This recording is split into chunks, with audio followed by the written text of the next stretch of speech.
everything can change in a matter of days.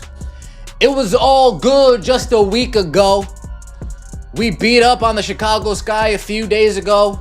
35-point victory. Caitlin Clark triple-double.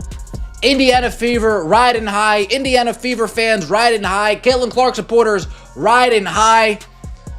And then, of course, the dweebs do what the dweebs do. They make up nonsense. They make up lies. And the WNBA validate the lies. The WNBA validates the nonsense. The WNBA validates The Indiana Fever just dropped a bomb on the WNBA. They're threatening to boycott the entire league, not because of rumors, not because of gossip, but because of what they're calling straight-up lies. Nobody knows the full truth yet, and that's what makes this even crazier. Are we about to see hidden secrets of the WNBA finally exposed? Or is this a massive power play that could change everything? Either way, this could be the biggest scandal in women's basketball history. Stay locked in, because things are about to explode. Unbelievable. Absolutely unbelievable. This dump. This turd of turds known as the WNBA. This damn league can't get the hell out of their own way. They don't get it. They just don't get it. The diva of dump divas, Kat Engelbert, she does not understand how fragile this fan base is. And by fragile, I'm referring to their level of loyalty to pretend basketball, which in this case doesn't. Get ready, because the WNBA drama is about to get messier than your last breakup. The Indiana Fever, led by the unstoppable Caitlin Clark, have taken over the league, and they're quickly becoming the biggest show in town. Every game is selling out. Ticket prices are through the roof, and thousands of new fans are tuning in every single week.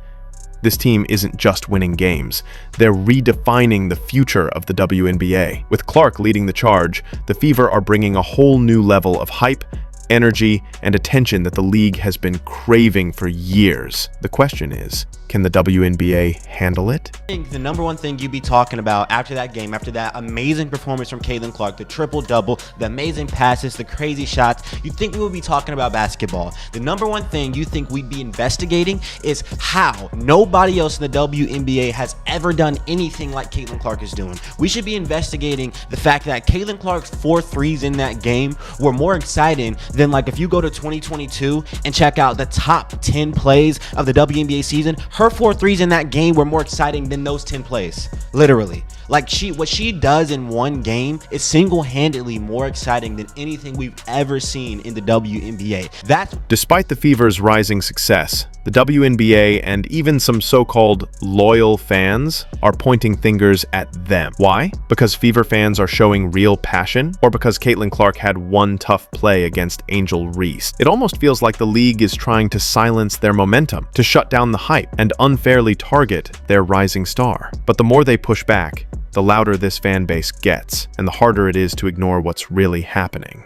Started all of this. It's a flagrant, and then Chicago will maintain the basketball. Reese misses. Okay, that was it. That noise you heard right there that sounds a little bit like a dolphin was actually a YouTuber called Flight Reacts. A laugh. All right, a laugh that it's my understanding actually gets played during NBA games too. That's what it's all about, because they tried to say that sounded like a monkey. Let's rewind this like a reality show. Angel Reese, known for those side eyes and smirks, kicks things off with a blatant nudge to the back of a Fever player's head. Clear as day, a message saying, "I'm here to play rough." But here's the twist. Caitlin Clark responds with a perfectly fair, clean foul.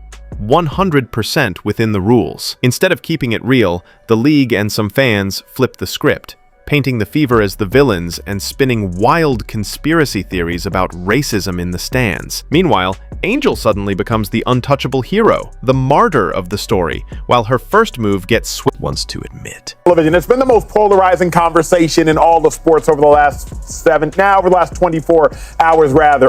Angel Reese, many would suggest that she overreacted, but Slick, do you have an issue with Angel Reese's reaction to Caitlin Clark's flagrant foul? Yes, and I have I have an issue with the way she reacted. I have an issue with the way it's being handled by her, by the Chicago Sky, everybody. You can almost hear the whispers. We want Caitlin to thrive, but not if Fever fans benefit.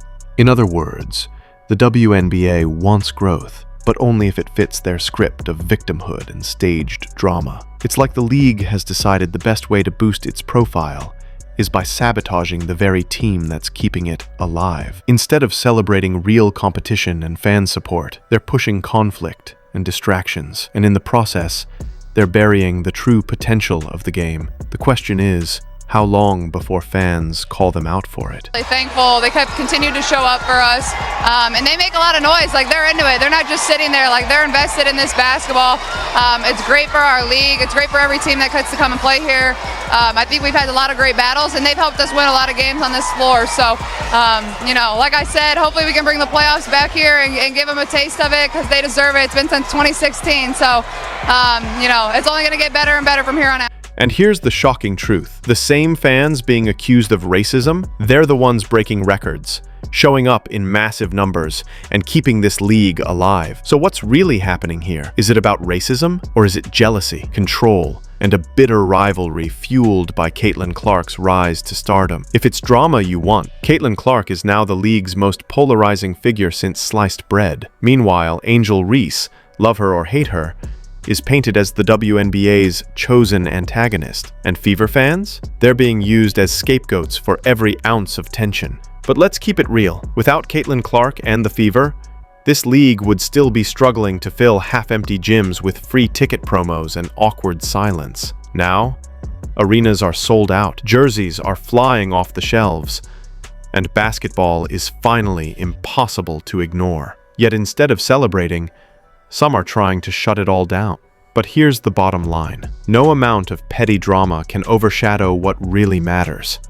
The Fever keep winning, Caitlin keeps shining, and fans keep showing up. Let the Fever play. Let Caitlin shine. Because this is the kind of growth the WNBA's been chasing for years. And yeah, growth can be messy. Said they wanted to hone their defensive skills last season. In the offseason, Stephanie White made it a point to drill that idea home. I mean, Caitlin Clark talked about upping her defense, and in the offseason, they picked up a lot of key defenders. They picked up Natasha Howard, who is the 2019 Defensive Player of the Year, and last season, the Connecticut Sun came in first in their defensive rating.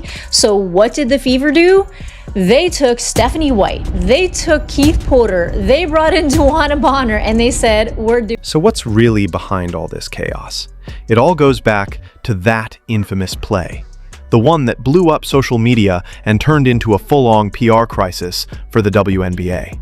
Angel Reese, often called the league's drama queen and the face of attitude, gets tangled with Caitlin Clark in what should have been just a normal basketball moment. Contact, hustle, maybe a little rough play. But instead of moving on, it explodes into accusations of racism, unsportsmanlike conduct, and even calls to kick the Fever out of the league. Here's what really happened. Angel Reese delivers a cheap shot, a clear push on a Fever player. No headlines, no discipline, no outrage.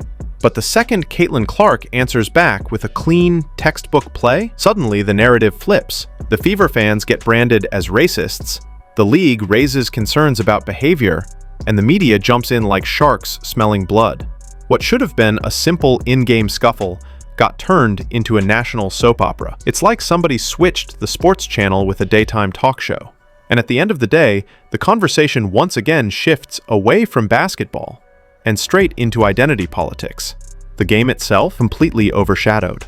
The WNBA is investigating alleged racial comments that were directed at WNBA player Angel Reese by fans yesterday at the Gainbridge Fieldhouse.